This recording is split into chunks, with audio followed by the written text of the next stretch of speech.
सब लोग है ना, क्योंकि कुछ तो screen Madhuri and Manisha which sharing profit and losses in the ratio of 3:2.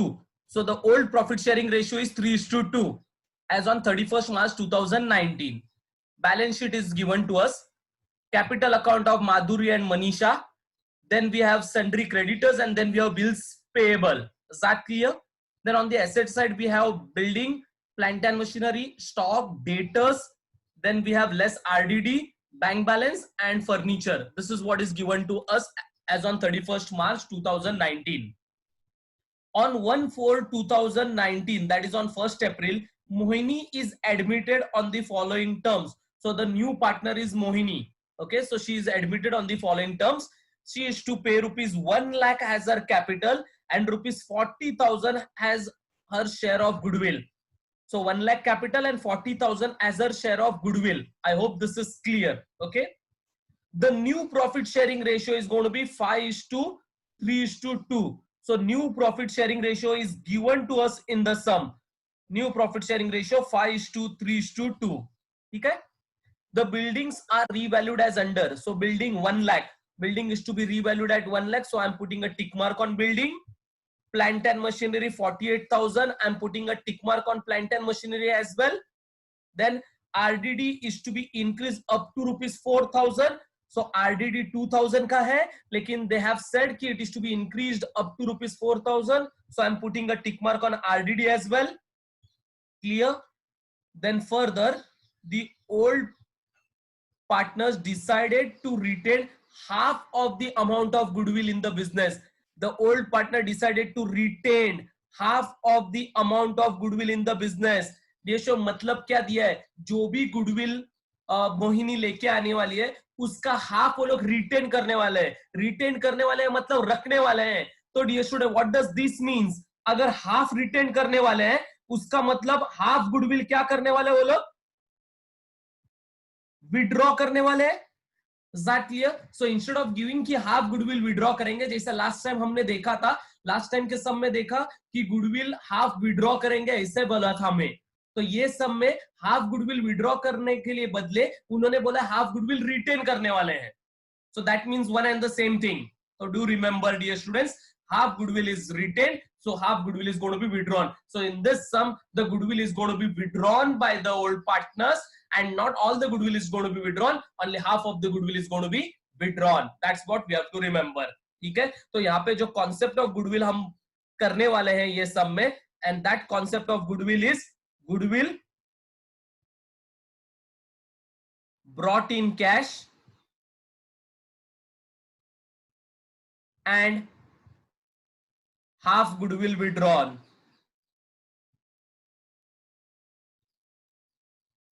I hope this is clear. Okay. Then sundry creditors should be revalued at rupees 66,000. So we have to revalue sundry creditors as well. 66,000. ये जरा figures है ना ऊपर नीचे हुए हैं, तो याद रखना माधुरी का अकाउंट 80,000 का है एंड मनीषा का 1 लाख का है. Sundry creditors is 60,000. So sundry creditors 60 है and bills payable is 10,000. This is how you have to read for this sum. So sundry creditor is to be revalued at 66,000. तो creditors को हमें 66,000 करना है, मतलब liability को भी हमें reval करना है. This is what has been given. लेकिन ये सब में क्या बोला है उन्होंने? ये सब में उन्होंने जर्नल एंट्रीज पास करने नहीं बोला है. They have asked us to draw ledger accounts. So give revaluation account, capital accounts, that is partner capital account, partners capital account, and balance sheet of new firm. So that is balance sheet after admission. That is what you have to draw. I hope this is clear. So this is what is asked as far as this sum is concerned. Okay. तो हमें 3 accounts बनाने बोले हैं. कौन से 3 account? Revaluation account. So this is my revaluation account. Particulars rupees. This is how you are going to draw your revaluation account. ये पहला account बनाने बोला है. Then capital account बनाने बोला है. So partners capital account. This is how you draw partners capital account. ये हमने final accounts में भी बनाया था. Particulars. Then you have Madhuri, Manisha and Mohini. जो थर्ड पार्टनर मोहिनी आने वाले है उसका भी एक कॉलम आपको बनाना है एंड क्रेडिट साइड में भी तीनों पार्टनर्स का नाम होना चाहिए. Exactly, this is how you are going to draw partners capital account. And the third thing that they have asked you to draw is balance sheet of the new firm. So you are going to draw balance sheet of the new firm. So this we are going to say this as balance sheet after admission. सो हम इसे बोलेंगे balance sheet after admission. So this is what we are going to draw, balance sheet after admission. तो ये new firm का balance sheet होगा admission होने के बाद. बैलेंस शीट के कॉलम्स आपको पता है, liabilities rupees rupees, asset rupees rupees. तो आपको 3 अकाउंट बनाने बोले हैं. So you will be drawing the columns for 3 accounts. लेकिन when it comes to admission, तो ये 3 अकाउंट्स के ओवर एंड अबाउ आपको 2 अकाउंट्स और बनाने होते हैं. यानी एडमिशन में जब भी आप लेजर्स अकाउंट बनाओगे तो आप total 5 ledgers account normal sense में बनाओगे.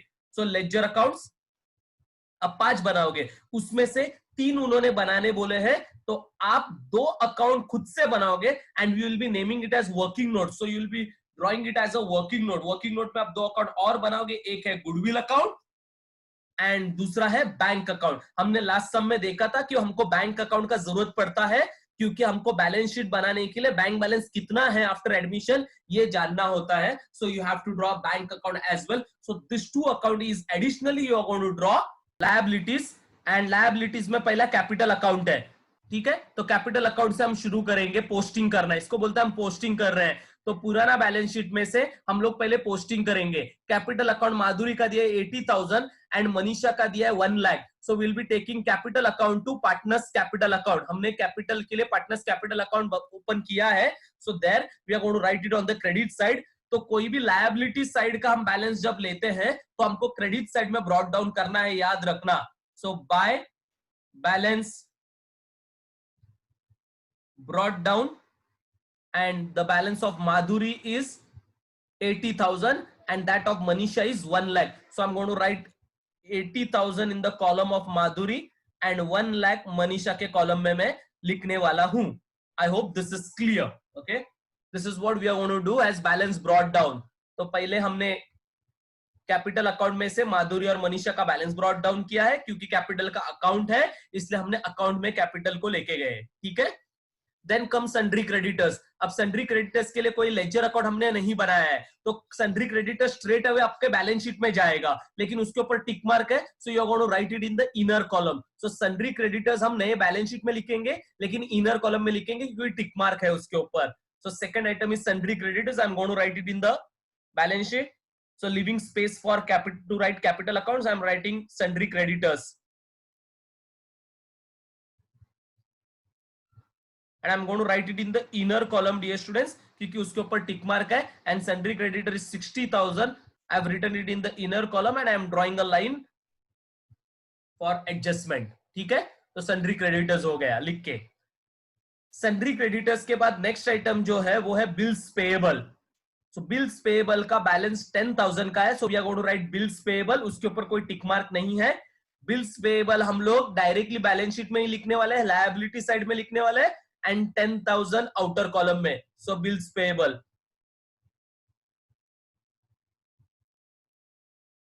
10,000 आउटर कॉलम में. ये हो गए आपके लायबिलिटी साइड्स के पोस्टिंग. लायबिलिटी साइड में टोटल 3 आइटम थे. पहला था कैपिटल, वो हमने पोस्ट किया पार्टनर्स कैपिटल अकाउंट में.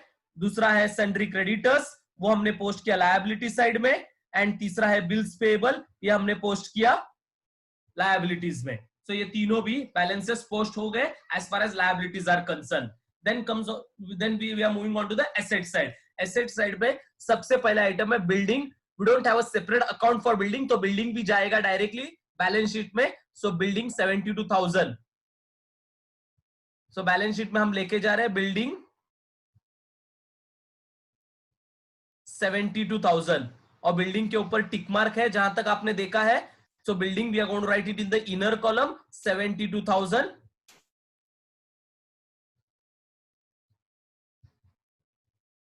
ठीक है, बिल्डिंग के बाद नेक्स्ट आइटम है plant and machinery 60,000. Again we are going to write it in the inner column. चलो प्लांट एंड मशीनरी लिखते हैं 60,000 का.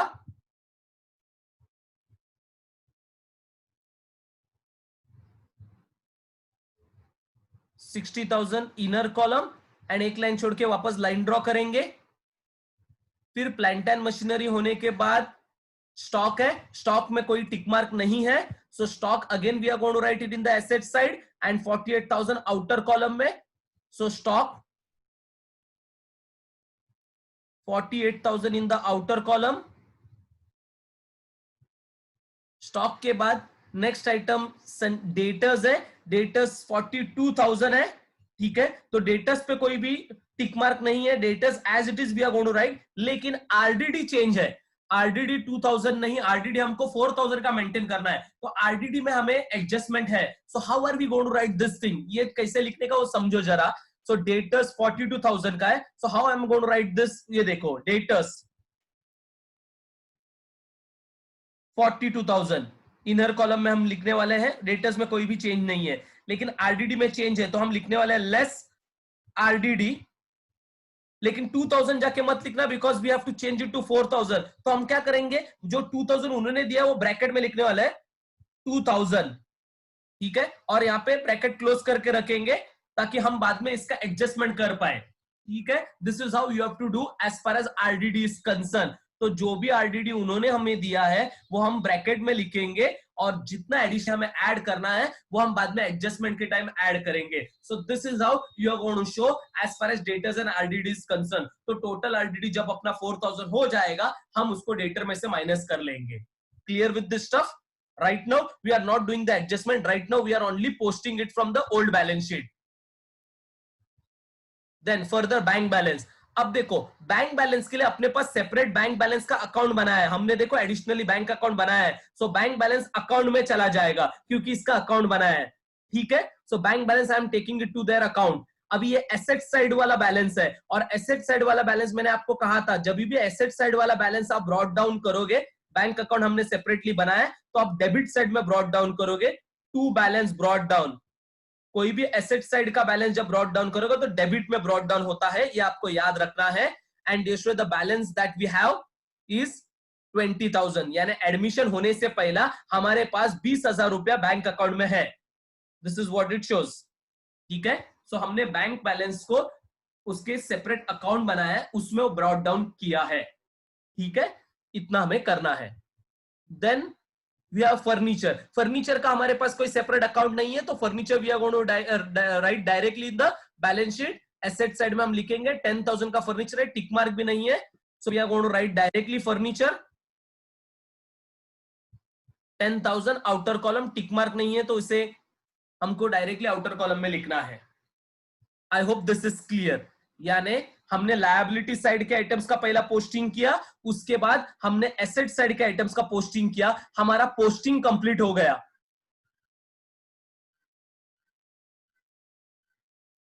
सो we have completed with the posting part, ठीक है। Now what we have to do is the adjustments part. अभी हमारा adjustment शुरू हो रहा है, और आपको पता है एडजस्टमेंट्स के हमको कितने इफेक्ट पास करने हैं, डबल इफेक्ट्स, बराबर है। एडजस्टमेंट्स के डबल इफेक्ट्स हमें पास करने, जैसे हमने फाइनल अकाउंट्स में पास किए थे। तो जहां पे बैलेंस शीट से पोस्टिंग हमने किया वहां पे हमने सिंगल इफेक्ट्स पास किए, लेकिन अब एडजस्टमेंट है तो अब डबल इफेक्ट्स हम पास करेंगे। देखो कैसे। तो सबसे पहले क्या बोला है, she is to pay 1 lakh as her capital, she मतलब Mohini, so Mohini is going to pay 1 lakh as her capital, यानी आपका capital brought in by partners, बराबर है, new capital brought in by new partner. आपने जर्नल एंट्री क्या पढ़ा था जब कैपिटल आता है, आपने जर्नल एंट्री पढ़ा था cash bank account debit to Mohini's capital account, ये आपने जर्नल एंट्री पढ़ा है when new partners brings in capital, ठीक है। तो यही जर्नल एंट्री का हम पोस्टिंग करने वाले हैं। So how to post this journal entry वो देखते हैं। सो 1 लाख का कैपिटल आ रहा है, तो जब भी कैपिटल आता है बैंक अकाउंट डेबिट होता है, तो पहला एंट्री हम बैंक में करेंगे क्योंकि हमको पैसा आ रहा है, हम डेबिट साइड में एंट्री करेंगे टू मोहिनीज कैपिटल, मोहिनी लेके आ रही है, so to Mohini's capital account, this is the first entry that you are going to do to Mohini's capital account. और मोहिनी 1 लाख का कैपिटल लेके आ रही है, सो 1 लाख बैंक अकाउंट में आया हमारे पास, ठीक है। ये पहला एंट्री है, दिस इज फर्स्ट इफेक्ट, ठीक है। इसका दूसरा इफेक्ट कहां पे आएगा, सो मोहिनी का कैपिटल का second effect will go to, यहां पे फर्स्ट इफेक्ट आया टू मोहिनीज कैपिटल लिखा बैंक में, तो सेकंड इफेक्ट आएगा मोहिनीज के कैपिटल अकाउंट के क्रेडिट साइड में, मोहिनीज कैपिटल अकाउंट के क्रेडिट साइड में by bank, so by bank यहां पे आएगा, और मोहिनी के कैपिटल अकाउंट में अब 1 लाख लिखने वाले हो। These are the two effects that you're going to pass. I hope this is clear. समझा सबको कैसे एंट्री करना है? So capital brought in by new partner, पहला एंट्री आएगा बैंक अकाउंट में डेबिट साइड में, क्योंकि कैपिटल आया है तो वहां पे लिखोगे to Mohini's capital account, and second entry partners capital के क्रेडिट साइड में by bank account 1 lakh Mohini के नाम पे। ये हो गया उसका डबल इफेक्ट, ठीक है। उसके बाद and ₹40,000 as her share of goodwill, so she is going to bring 40,000 as her share of goodwill. और हमने देखा था वो गुडविल, ये जो एंट्री नंबर 1 है ना, उसके साथ एंट्री नंबर 5 भी कनेक्टेड है। सो एंट्री नंबर 1 और एंट्री नंबर 5 कनेक्टेड है, इसलिए हम ये दोनों को कनेक्ट करके इफेक्ट पास करेंगे। कनेक्टेड क्या है, तो 40,000 का गुडविल वो लेके आ रही है, सो गुडविल ब्रॉट इन कैश है 40,000, एंड एंट्री नंबर 5 में पता चल रहा है कि हाफ गुडविल उसने विड्रॉ किया, ठीक है। So half goodwill is withdrawn, so this is goodwill brought in cash and half withdrawn. Okay, this is what the goodwill का इफेक्ट इज। और आपने देखा है goodwill brought in cash and withdrawn के टोटल कितने एंट्रीज होते हैं? 3 entries. वो सर्कुलर एंट्रीज आपने देखे थे, याद आ रहे हैं? वो एंट्रीज क्या है? Cash bank account debit to goodwill account debit to goodwill, फिर goodwill to old old partners, partners, बराबर है, and then old partners to cash और बैंक। कैश और bank. I hope this is clear. So this are the 3 entries when goodwill brought to cash and withdrawn, ठीक है। तो ये 3 entries हम लोग पास करेंगे, याद रखना। ओके, सो 3 एंट्रीज है डियर स्टूडेंट, 3 एंट्रीज मतलब टोटल कितने जगह पे इफेक्ट जाएगा बोलो? 3 एंट्रीज मतलब टोटल कितने जगह पे इफेक्ट जाएगा? लेजर में कितने जगह पे इफेक्ट दिखेगा? 6 जगह पे, 6 places you will be showing the effect. 3 entries का 6 प्लेसेस में इफेक्ट जाएगा, ठीक है। तो याद रखना कैसे इफेक्ट हम लेजर में डालने वाले हैं। तो चलो, पहला entry cash account debit to goodwill. जब गुडविल आता है कैश अकाउंट डेबिट होता है, तो चलो हम जा रहे हैं कैश अकाउंट में। हमने बैंक कैश मतलब कैश बैंक अकाउंट, तो कैश बैंक अकाउंट में गुडविल आ रहा है हमारे पास, तो पहला एंट्री बैंक अकाउंट में डेबिट साइड में टू गुडविल। टू गुडविल कितना गुडविल आ रहा है? 40,000। आई होप दिस इज क्लियर। इसको मैं पॉइंट नंबर 1 लिख रहा हूं, याद रखना 6 जगह पे हमको इफेक्ट दिखाना है, क्योंकि 3 एंट्रीज है तो 6 जगह पे इफेक्ट आएगा। यहां पे पहला आया टू गुडविल बैंक अकाउंट में, टू गुडविल 40,000 का। इसका सेकंड इफेक्ट, अब आपको पता है पोस्टिंग के लेजर्स में पोस्टिंग कैसे होता है। बैंक में टू गुडविल लिखा तो सेकंड इफेक्ट आएगा गुडविल अकाउंट में by bank. So goodwill account ऊपर ही है, सो गुडविल अकाउंट में इसका सेकंड इफेक्ट जाएगा बाय बैंक। ये सेकंड इफेक्ट है, बराबर है कितना? 40,000। Clear? I hope this is clear. तो याद रखना पहला गुडविल का एंट्री बैंक अकाउंट में आएगा, फर्स्ट एंट्री यहां से शुरू होगा। जैसे यहां पे एंट्री करोगे सेकंड एंट्री गुडविल अकाउंट में लिखोगे बाय बैंक। जैसे अपने गुडविल में बाय बैंक लिखा, आपको वही डेबिट साइड में गुडविल को डिस्ट्रीब्यूट करना है ओल्ड पार्टनर्स में। तो बाय बैंक होने के बाद गुडविल उधर ही डिस्ट्रीब्यूट करना ओल्ड पार्टनर्स में, to old partners capital account. Old partners capital account में डिस्ट्रीब्यूट करना है। और कौन है old partners? So old partners का नाम क्या है? हमारे ओल्ड पार्टनर का नाम है Madhuri and Manisha. So Madhuri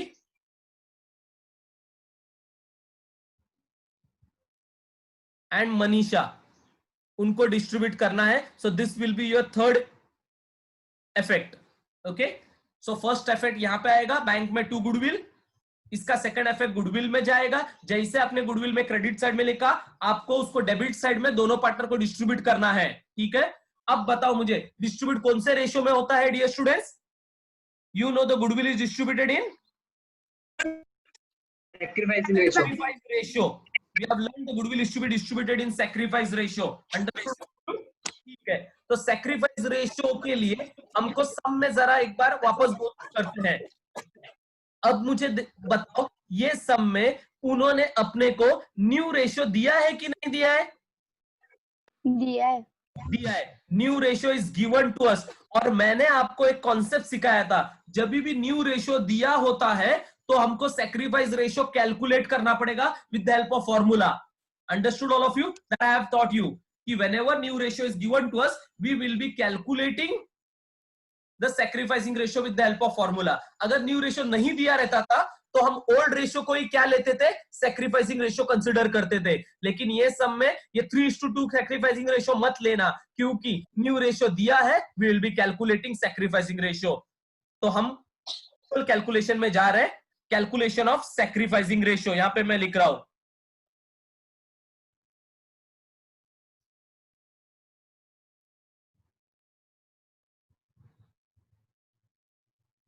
So in this sum we have to calculate. And what is the formula for sacrifice ratio? So sacrifice ratio is equals to old ratio minus new ratio. New ratio. This is the formula. And we are going to calculate sacrifice for two partners. कौन से दो old partners sacrifice करेंगे? पहला है माधुरी, माधुरी है ना, Madhuri and Manisha. So Madhuri and Manisha. So these are the two partners they are going to sacrifice. अब old ratio कितना था रेशियो, यहाँ पे मैं ratios लिख के रख रहा हूं ताकि हमको कैलकुलेशन में आसान होगा. Old ratio था 3:2. Old ratio is 3:2. और न्यू रेशियो भी उन्होंने दिया है. न्यू रेशियो कितना दिया है उन्होंने? 5:3:2. This is the new ratio given to us. So accordingly let us calculate sacrifice ratio. So old ratio माधुरी का कितना, इसमें से पहला नाम माधुरी का है ना, एंड सेकेंड नाम मनीषा का है. ठीक है. सो चलो, ओल्ड रेशियो कितना है माधुरी का? 3/5 है. और ओल्ड रेशियो कितना है मनीषा का? मैं पहले ओल्ड रेशियो दोनों का लिख ले रहा हूं, 2/5. सो this is the old ratio of Madhuri and Manisha. और इनको हमको लेस करना है न्यू रेशियो से. तो यहाँ पे भी पहले नाम माधुरी का है, सेकेंड नाम मनीषा का है और थर्ड नाम मोहिनी का है. सो 5 माधुरी के लिए 5 अपॉन टोटल कितना है यहाँ पे? So total 10 होता है. 5 plus 3 plus 2 is 10. So 5/10 is the new ratio for Madhuri, and the new ratio for Manisha is going to be 3/10. Okay, so this is old ratio minus new ratio का stuff, और हमको ये minus करके sacrifice ratio calculate करना है. So let us do this. यहाँ पे देखो डिनोमिनेटर कॉमन नहीं है, so ये 5 का डिनोमिनेटर को हमको 10 करना पड़ेगा. So 10 करने के लिए हम क्या करेंगे? 5 को 2 से मल्टीप्लाई करेंगे. अगर हमने डिनोमिनेटर में 2 से मल्टीप्लाई किया तो न्यूमरेटर में भी करेंगे. 3 into 2 minus 5/10. So that will be keeping it as it is. So this is going to be 3 2s are 6 upon 5 2s are 10 minus 5/10. अब डिनोमिनेटर कॉमन हुआ तो मैं कॉमन डिनोमिनेटर ले रहा हूं 10, और फिर ऊपर आएगा 6 minus 5. So this is going to be 1/10. Okay. Similarly, we are going to calculate it for Manisha. Again, the denominator is not same. So 5 into 2 करेंगे 10 बनाने के लिए. डिनोमिनेटर को 2 किया तो न्यूमरेटर को भी 2 into 2 करेंगे. Minus 3/10. This is equals to 2 2s are 4/10 minus 3/10. वापस 10 common. So 4 minus 3, that is going to be 1/10. I hope this is clear. तो देखो क्या आया, माधुरी का 1/10 and Manisha का भी 1/10. So therefore sacrifice ratio in this sum is equals to 1:1. दोनों का भी 1 और 1 है. So sacrifice ratio is 1:1. This is how you are going to calculate sacrifice ratio when new ratio is given. I hope this is clear. Understood all of you? Sacrifice ratio in this sum is 1:1. So let's calculate the distribute the goodwill in the sacrifice ratio. ठीक है. तो देखो sacrifice ratio में distribute करना है 1:1. 1:1 मतलब क्या? दोनों को equal देना है. 1:1 is nothing but half and half. So bank account में गुडविल कितना आया था? 40,000. और 40,000 का गुडविल जो है ये दोनों पार्टनर्स को हमें डिस्ट्रीब्यूट करना है इक्वली. तो जो भी गुडविल है दोनों पार्टनर को हम डिस्ट्रीब्यूट करेंगे इक्वली. चलो करते हैं. माधुरी को 20,000 सैक्रिफाइस रेशियो में और मनीषा को 20,000. ठीक है. Why? Because the sacrifice ratio that we have calculated is 1:1. Clear? ये हो गया आपका थर्ड इफेक्ट. सो फर्स्ट इफेक्ट वापस एक बार रिपीट कर रहा हूं. बैंक अकाउंट में पहला इफेक्ट आएगा टू गुडविल. जैसे हमने बैंक में लिखा टू गुडविल, गुडविल में जाएगा बाय बैंक.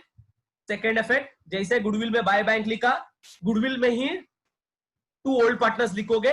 और इसका सेकेंड इफेक्ट, इसका नेक्स्ट इफेक्ट जाएगा ओल्ड पार्टनर्स के अकाउंट में, यानी पार्टनर्स कैपिटल अकाउंट में जाएगा.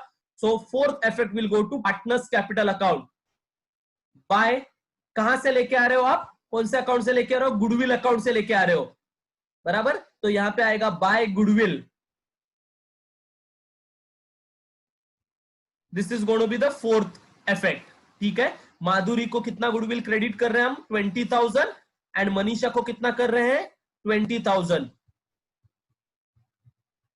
क्लियर? तो फोर्थ एंट्री हुआ, फोर्थ एंट्री हुआ मतलब फोर्थ इफेक्ट डाला मतलब 2 एंट्रीज कंप्लीट हो गया, और दो इफेक्ट बाकी है, तो फिफ्थ इफेक्ट। तो यहां पे देखो, आपने पार्टनर्स कैपिटल में डेबिट में लिखा, तो जैसा ही डेबिट में लिखोगे उसी अकाउंट में आपको क्रेडिट में दिखाना है। सो क्रेडिट में दिखाते हैं टू बैंक, ये विड्रॉल का एंट्री है, this will be effect number 5, to bank. और आपको जहां तक पता है गुडविल विड्रॉ किया है, लेकिन पूरा गुडविल विड्रॉ नहीं किया है। कितना गुडविल विड्रॉ किया है? Goodwill withdraw. तो हाफ गुडविल मतलब कितना आ रहा है? तो देखो माधुरी को कितना गुडविल मिला था? 20 का गुडविल क्रेडिट किया था, उसका हाफ वो विड्रॉ करेगी। So goodwill that is withdrawn is 10,000 by Madhuri. Manisha को भी हाफ गुडविल विड्रॉ करेगी, उसको भी क्रेडिट हुआ है 20,000 का, so she is going to withdraw 10,000 as well. This will be effect number 5, ठीक है।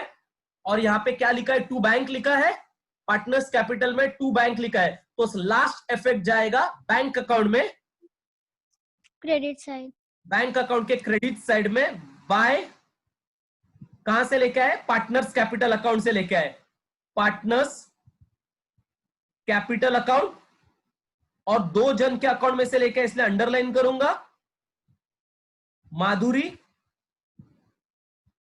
माधुरी ने विड्रॉ किया 10,000, एंड देन मनीषा ने विड्रॉ किया है 10,000। सो टोटल गुडविल विड्रॉ हुआ 20,000 का, and this is going to be your effect number 6 with this. So these are 6 effects that you are going to pass when goodwill is withdrawn by goodwill is brought in cash and withdrawn by old partners. समझ में आया? तो ये 3 entries थे।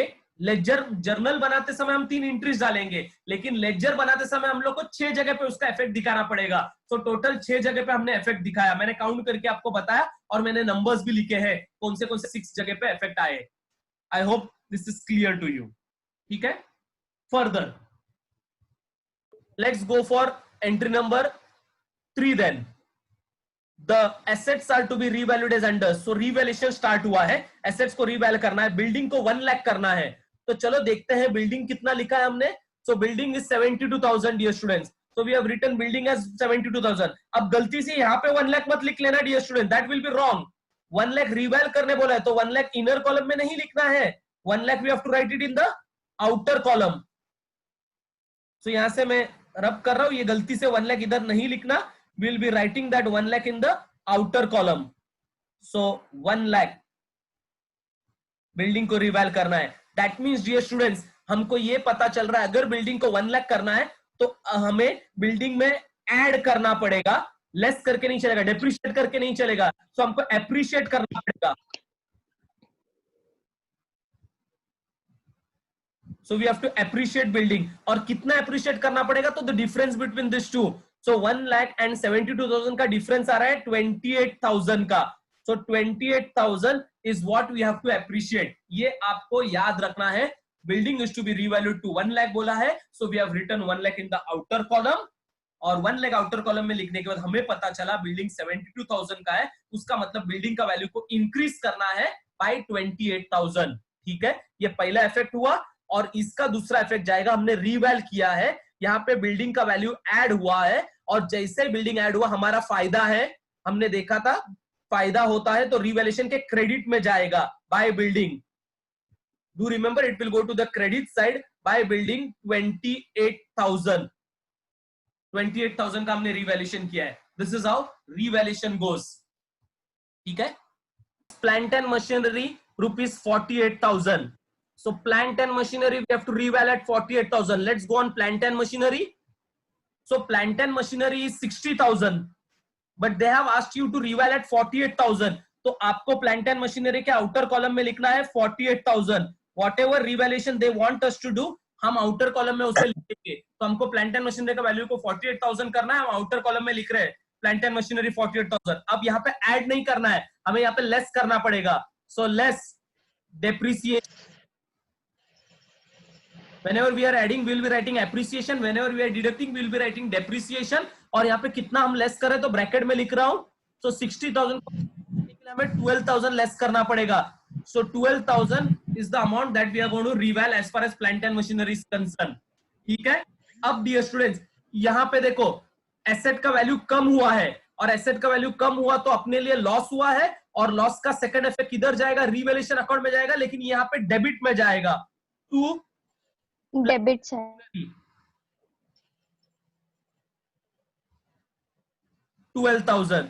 तो जब हमारा asset का वैल्यू बढ़ा था तो हमने क्रेडिट में एंट्री किया था, जब एसेट का वैल्यू कम हुआ तो हमने डेबिट में एंट्री किया. This is what you have to remember as far as revaluation का सेकंड इफेक्ट इज कंसर्न. ठीक है.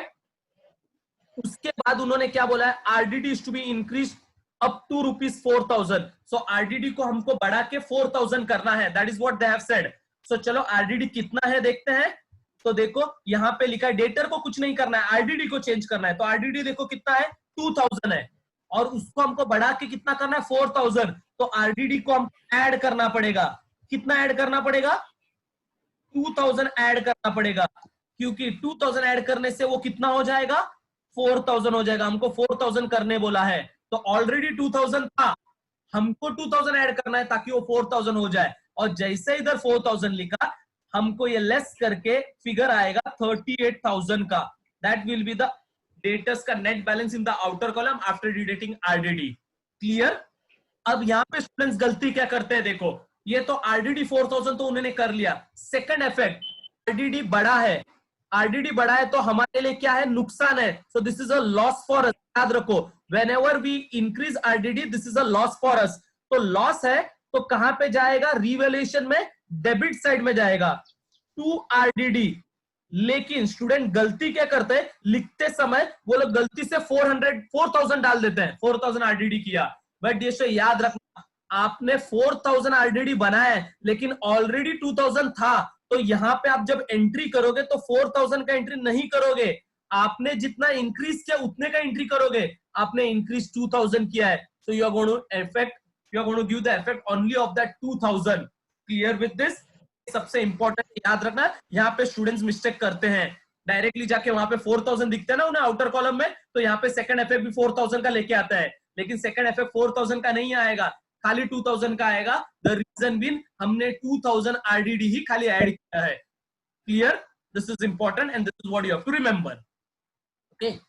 Then fifth adjustment. Fifth adjustment हमने ऑलरेडी कर लिया था एडजस्टमेंट नंबर 1 के साथ. हमने वो goodwill retain, half of the goodwill retain बोला था, उसका मतलब हाफ विड्रॉन हमने इंटरप्रेट किया था, और अकॉर्डिंगली हम लोग ने एंट्री नंबर 1 में गुडविल के साथ ये इफेक्ट कर लिया है. सो एंट्री नंबर 5 हो गया है. ठीक है. एंट्री नंबर 6 देखो, sundry creditor should be revalued at 66,000. तो सन्ड्री क्रेडिटर्स को 66,000 करना है. हम जाते हैं लायबिलिटी साइड में. सन्ड्री क्रेडिटर्स कितने हैं? 60,000, और उसको रिवैल करने बोला तो हम आउटर कॉलम में लिखेंगे 66,000 करने बोला है. अब इसको 60 को 66 करने के लिए हमको क्रेडिटर्स को इंक्रीज करना पड़ेगा, प्लस इंक्रीज. क्रेडिटर्स को कितना इंक्रीज करेंगे? जब एसेट में लिखेंगे हम 6,000. जब लायबिलिटी में लिखेंगे हम इंक्रीज लिखेंगे. 6,000 से हमें इंक्रीज करना पड़ेगा. बराबर है? अब डियर स्टूडेंट, यहाँ पे सेकंड इफेक्ट पास करने से पहले थोड़ा सोचने का और फिर सेकंड इफेक्ट पास करने का.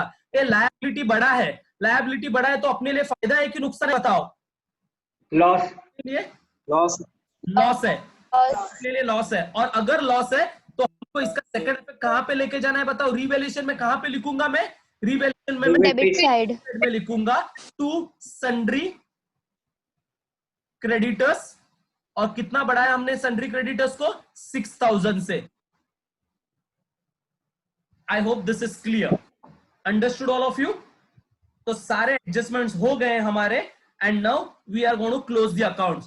तो सबसे पहला हम जो अकाउंट क्लोज करेंगे वो रिवैल्यूएशन अकाउंट क्लोज करेंगे. चलो रिवैल्यूएशन अकाउंट क्लोज करते हैं पहला.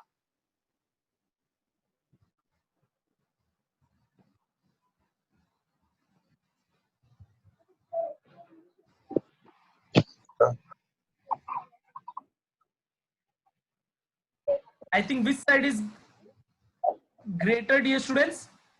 Creditors. Credit Side. Is greater, क्योंकि डेबिट का टोटल Yes. कितना हो रहा है जरा चेक करते हैं. Debit is equal to debit का टोटल है 12,000 प्लस 2,000 इज 14 एंड 14 प्लस 6 20,000. 20,000. 20,000. माइनस क्रेडिट का टोटल कितना है 28,000. तो क्रेडिट का टोटल बड़ा है. ठीक है, क्रेडिट साइड में हम लिख रहे हैं 28,000. यही सेम हम लिख रहे हैं अमाउंट में भी 28,000. टोटल हमने देखा था 20,000. तो डिफरेंस कितना था 28 और 20 का, वो हमको पता है. 8,000. डिफरेंस 8,000 का है. 8,000. ठीक है, so we are going to write it as 8,000. Clear. और इसके ऊपर हम सर्कल करेंगे. अब डियर स्टूडेंट फाइनल अकाउंट्स में करते थे वैसा ही हम लोग यहाँ पे भी करने वाले हैं. 8,000 जो है वो हमको ओल्ड पार्टनर्स में बांटना है. तो 2 partners capital account,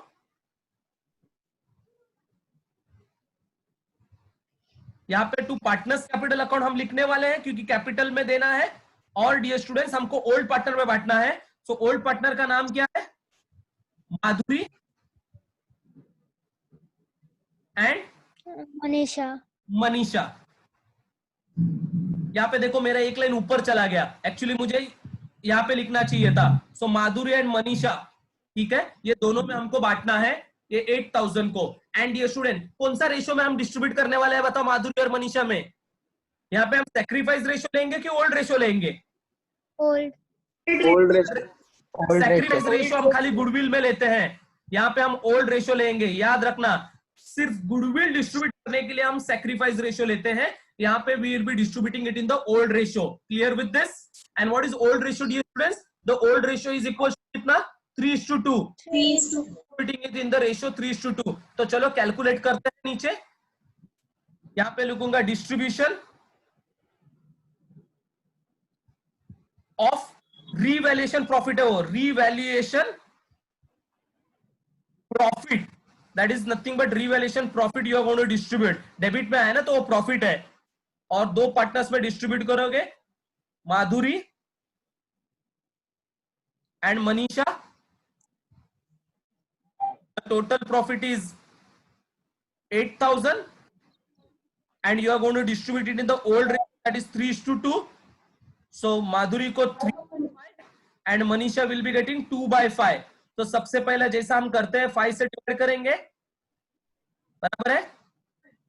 5 1s are 5. I hope this is clear. 4 आ रहा है? 1,500.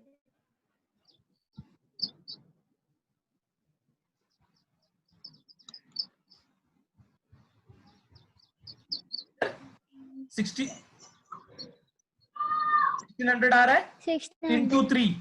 So 16 3 कितना आता है? 4,800.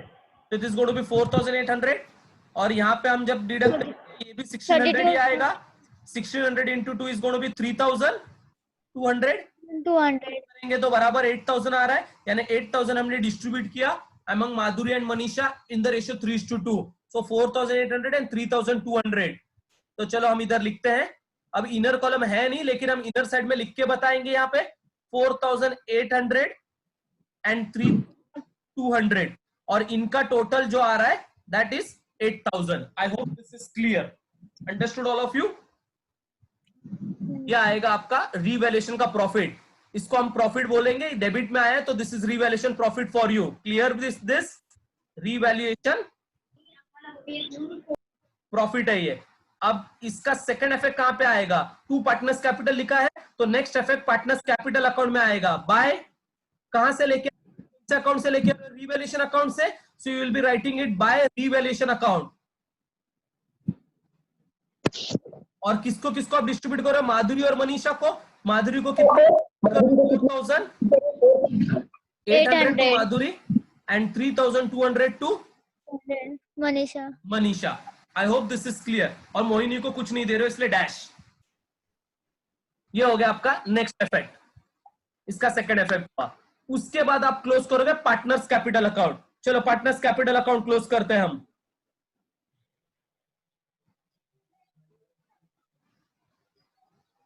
$1,50,000. तो ये है 1 लाख. मोहिनी का 1 लाख. 1,50,000.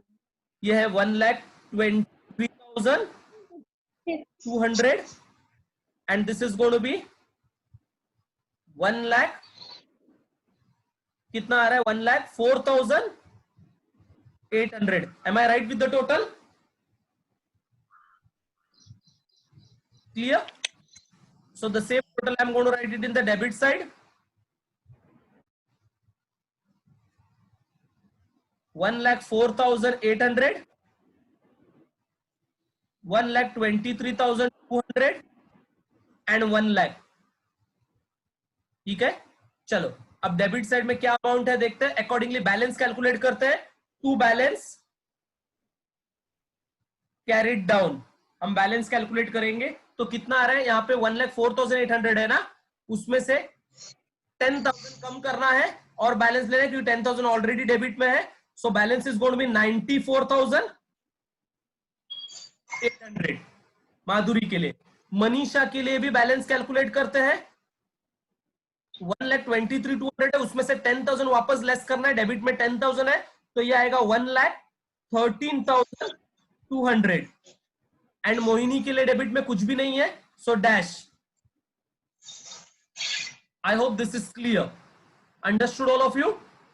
सॉरी डैश नहीं, कुछ भी नहीं है तो सेम आएगा 1 लाख.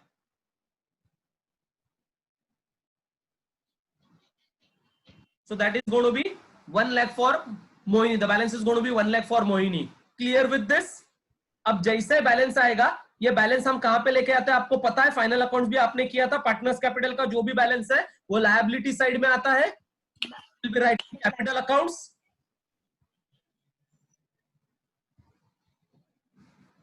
और कैपिटल अकाउंट में सबसे पहला आएगा माधुरी.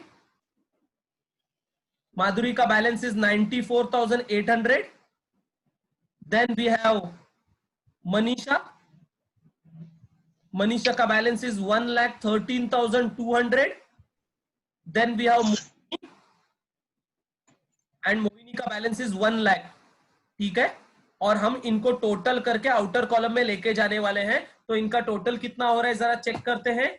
94,800 प्लस 1,13,200 प्लस 1 लाख.